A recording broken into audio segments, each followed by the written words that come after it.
So many many congratulations to Ayushi, जो आपने JNU SLS 2022 में हमें सिलेक्शन दिया।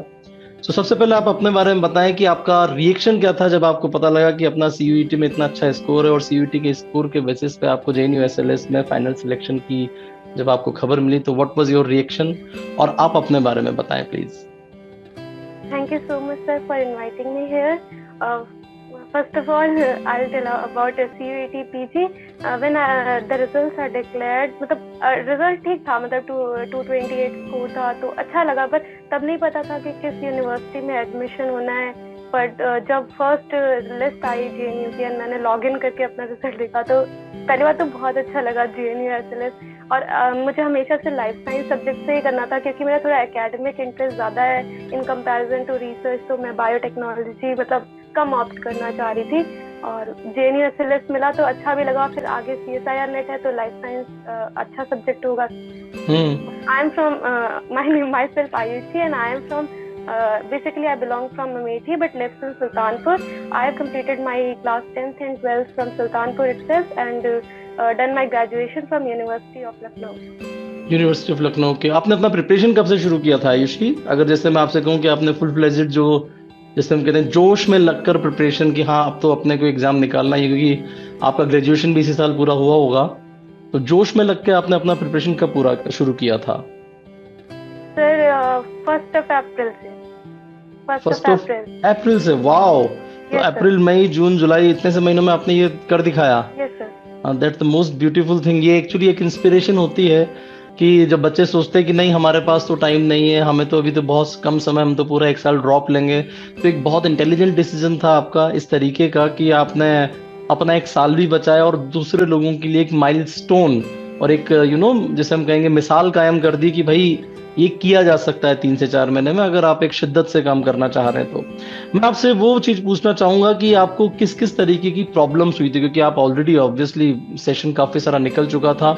अनअकैडमी पे हमारे कोर्सेज वैसे तो राउंड द ईयर चल रहे होते हैं, हर हर महीने एक नया टॉपिक शुरू होता है, नया कोर्स हम लोग लॉन्च करते हैं, बट स्टिल आपको क्या क्या डिफिकल्टीज आई जब आपने अप्रैल से मामला शुरू किया था? तो सर मेरा जस्ट एग्जाम खत्म हुआ था 5th सेमेस्टर का। Even 6th semester exams are left. 6th semester का एग्जाम मेरा जुलाई अप्रॉक्स में हुआ था, तो अभी जुलाई 2020 खत्म। Yes okay.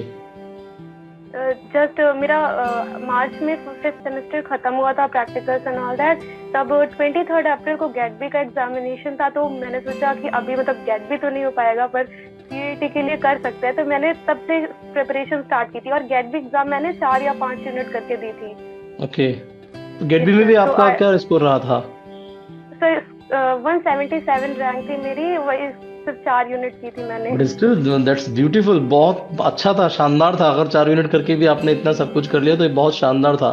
तो ओवरऑल आपको क्या क्या डिफिकल्टीज आई थी उसके बाद से, और उसको ओवरकम कैसे किया आपने? सबसे महत्वपूर्ण बात ये थी।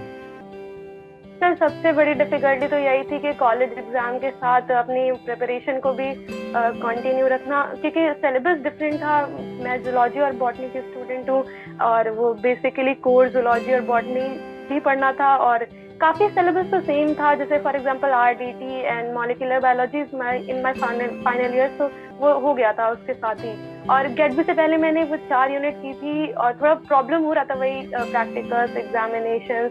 तो बस time to time sir live classes कर लिया करती थी। इस टाइम तो लाइव और रिकॉर्डेड दोनों किया था मैंने। तो आपको जो मेरे चिड़िया उड़ सेशन थे, या जो हम लोग हाँ, इतने हाँ, सारा कुछ टॉर्चर करते हैं आप लोगों को, उसको आपका कैसा एक्सपीरियंस रहा? स्पेशली मेरे जितनी क्लासेस आपने की थी अनअकैडमी पे, तो उसका आपका एक्सपीरियंस कैसा रहा? सर चिड़ियाउड़ में तो इट्स सो गुड, मतलब बहुत अच्छा था। और खासकर आपके वो motivational videos, positive affirmation. Still मेरे पास अभी भी वो डायरी है। स्टिल मेरे पास वो डायरी है जिसमें मैं लिखा करती थी, sir I have to complete this on this date, and tick करती थी। और जब नहीं कंप्लीट हो पाता तो खुद को बुरा लगता था, इसलिए डेली का डेली कंप्लीट करना पड़ता था। स्टिल लाइक वो एक वैसे तो थ्योरेटिकल बात है, पर प्रैक्टिकली आपने उसको प्रूव भी किया है। मैं आपसे एक छोटी सी बात ये पूछूंगा कि जब ये आप प्रिपरेशन इस तरीके की करते हैं तो कहाँ कहाँ पर आप लोगों को लो फील होता है और उससे ओवरकम कैसे करते हो? क्योंकि लो फील होता है, बार बार हम लोग थोड़ा सा फ्रस्ट्रेट हो जाते हैं, अरे यार कैसे होगा नहीं होगा, पता नहीं हम क्या कर रहे हैं। कई बार खुद पे गुस्सा आता है, कई बार एजुकेटर पे गुस्सा आता है, ये क्या करवा रहे हो, इतना सारा सब कुछ होता होगा, ये एक नेचुरल फिनोमिना है। तो उन सब से आप बार बार ओवरकम कैसे करते थे, अपने आप को लगातार पॉजिटिव कैसे रखते थे? सर सबसे पहले तो मतलब सिलेबस का जो डिफरेंस रहता है, जैसे मैंने कॉलेज में मॉलिक्यूलर बायोलॉजी पढ़ाई थी, फिर आपने पढ़ाई, मतलब आपका बहुत हाई लेवल था, तो मुझे लगता था क्या सच में इतना हाई लेवल पूछता, तो पहले तो एग्जाम में उसको आया ही होगा, देख के मैं, एग्जाम में तो आया हाँ होगा। Yes sir. फिर मैं ना इतना हाई लेवल देख के मैं पहले डिमोटिवेट हो जाती थी कि मैं मतलब हो ही नहीं पाएगा कि इतना सारा हाई लेवल, और फिर से क्वेश्चंस जब नहीं लगते थे, और फिर जब प्रैक्टिस सेशन में रैंक नीचे जाती थी तब भी फील होता था। पर बस ये करना था कि मेरे पापा ने मुझे एक बात बोली थी कि हमेशा दूसरों से कम्पीट मत करो, हमेशा अपने आप से कम्पीट करो, कि अपने आप से बेटर वर्जन बनना है। अगर इस बार अपनी रैंक फिफ्थ है तो दूसरे को मत देखो, अपनी रैंक को इम्प्रूव करना है। तो बस मतलब पापा बहुत मोटिवेट करते थे और मम्मी भी बहुत मोटिवेट करती थी, और आप भी बेसिकली करते सेम थे। स्टेटमेंट मैंने भी कई बार ये बोला दिया था कि खुद से झगड़ा है अपना, दूसरे से झगड़ा नहीं है। हाँ हैं? तो खुद से झगड़े में एक और अच्छी सी बात है कि डी स्ट्रेस कैसे होते थे, जैसे आप तनाव में आ गए तो आप तनाव कैसे खत्म करते थे? ये तो चलो मोटिवेट करने वाली बात हुई, हल्का करने के लिए अपने आप को क्या करते थे आप? सर क्योंकि मेन चीज म्यूजिक इसमें, हाँ, and music. Okay, that's beautiful, ये आपकी म्यूजिक हॉबी एंड भी है। थोड़ा सा पेंटिंग वेंटिंग करना अच्छा लगता है मुझे। तो आपकी लाइफ में अगर मैं आपसे पूछूं कि पिछले 2-3 सालों 4 सालों में इतनी जबरदस्त सक्सेस, ऑब्वियसली आपके लिए एक बहुत जबरदस्त सक्सेस और दूसरों के लिए तो एक माइलस्टोन है, हाँ भाई इन्होंने कर दिखाया तो हम भी कर दिखाएंगे। तो आप अपना आइडियल किसको मानते हैं और किस तरीके से आप एक इंस्पायर होते हैं उस व्यक्ति से जिसने आपको इस सक्सेस तक लेके आया?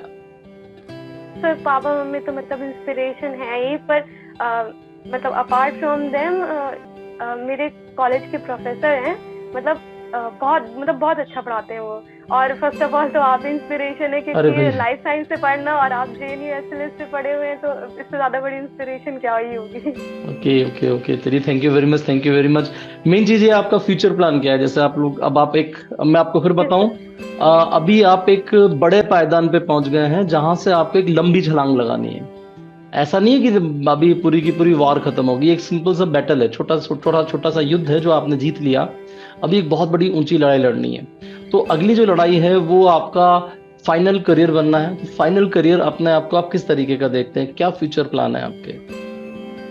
सर मैं तो अपने आप को टीचिंग लाइन में ही देखती हूँ, क्योंकि मतलब मुझे लगता है मैं चीज़ों को ज़्यादा अच्छे से एक्सप्लेन कर सकती हूँ, मतलब। एंड अब आगे तो वही CSIR नेट लाइफ साइंस देना है, एंड मतलब मुझे मेरे PhD cell and mol bio में करनी थी, तो बस यही सोचा है अभी। तो आप सारे स्टूडेंट्स जो इस वक्त आपका इस वक्त वीडियो देख रहे हैं उनके लिए आप क्या एक मैसेज देना चाहोगे कि what to do, what not to do, कैसे करना है, क्या करना है? आराम से इलेबरेट होके बताइए, सबको आपसे बहुत कुछ सुनना है, बहुत कुछ सीखना है। तो सबसे पहली बात तो सर कंसिस्टेंट रहना सबसे ज़्यादा ज़रूरी है। कि अपना आप डेली का डेली करो, ये नहीं कि एक दिन 6 घंटे 7 घंटे 8 घंटे पढ़ लिया और एक दिन एक घंटे भी नहीं पढ़ाई की। और अभी मतलब बहुत ज्यादा लोग रेफरेंस मतलब बुक्स में चले जाते हैं, तो बहुत ज्यादा बुक्स की अभी मतलब एटलीस्ट इन CUET PG तो जरूरत नहीं है कि इतना हाई लेवल ऑफ बुक्स जरूरत नहीं है। नोट्स को रेफर कर सकते हैं, और क्वेश्चन प्रैक्टिस मस्ट है सर, क्वेश्चन प्रैक्टिस। और वो भी ऐसा नहीं कि आप अकेले सिर्फ अकेले कर रहे हैं, लोगों के साथ जब करते हैं तो आपको पता चलता है कि वेर यू स्टैंड आउट, और आपको कितने अच्छे से और मेहनत करनी है, क्या चीजें छूट रही हैं। और जब भी आप क्वेश्चन प्रैक्टिस करें तो आप जो क्वेश्चन नहीं हो पा रहे हो वो टॉपिक नोट कर लीजिए कि नेक्स्ट टाइम आपको इस पे ज्यादा फोकस करना है, और रिवीजन के टाइम वो बहुत हेल्प होता है, क्योंकि कुछ टॉपिक बहुत ईजी होते हैं, कुछ टॉपिक थोड़े कॉम्प्लेक्स होते हैं, तो उसमें बाद में आपको ज्यादा मेहनत करनी पड़ती है। इजी वाले तो क्वेश्चन हो जाते हैं उसके। ओके और ओके बस ओके, रेगुलर रहना सबसे ज्यादा जरूरी है, चलिए, डेली बहुत डेली बढ़िया। लाइव क्लासेस और रिकॉर्डेड। ओके, चलिए, तो अनअकैडमी से आपको क्या सबसे ज्यादा सपोर्ट मिला? अनअकैडमी को आप एक क्रेडिट कैसे देना चाहोगे? क्योंकि we as an organisation Unacademy आपकी इतनी हेल्प की है, तो एक अच्छा सा मैसेज आप अनअकैडमी के लिए देना चाहोगे? For sure sir. तो ऑनलाइन कोचिंग को लोग पहले तो ट्रस्ट नहीं करते थे, पर इस टाइम मतलब online coaching is very good, मतलब very good. You don't have to travel a long distance for offline coaching, and specially we can't find coaching for IIT JAM, especially in offline manner. but definitely an academic, matlab whatever the notes are provided on your slides, very good. And every practice session and jet test series भी होती है, जो regular test भी होते हैं, scholarship भी मिलती है, तो काफी हेल्पफुल रहता है एकेडमिक पे। चलिए बहुत बढ़िया रहा। आयुषी, आपने बहुत शानदार चीजें हमें बताई एंड आई होप जो द लिसनर जो हमें सुन रहे हैं वो आपसे काफी ज्यादा बेनिफिट होंगे और शायद उनको एक इंस्पिरेशन मिलेगी कि हाँ चीजें की जा सकती है। छोटा समय बहुत बड़ा कंस्ट्रेंट नहीं होता, सबसे बड़ा कंस्ट्रेंट होता है आपकी अपनी कंसिस्टेंसी, आपका अपना जोश, आपकी अपनी हिम्मत जो आपको एक टारगेट को अचीव करने में लगानी होती है। तो मेरे ख्याल से सभी जो व्यूअर्स हैं इस वक्त, जो लिसनर्स मुझे सुन रहे हैं, वो आयुषी से इंस्पायर्ड होंगे। अगर आप थैंक यू बोलना चाहते हैं तो नीचे कमेंट बॉक्स में प्लीज आयुषी को एक थैंक यू और कॉन्ग्रेचुलेशन जरूर कीजिएगा। Thank you very much.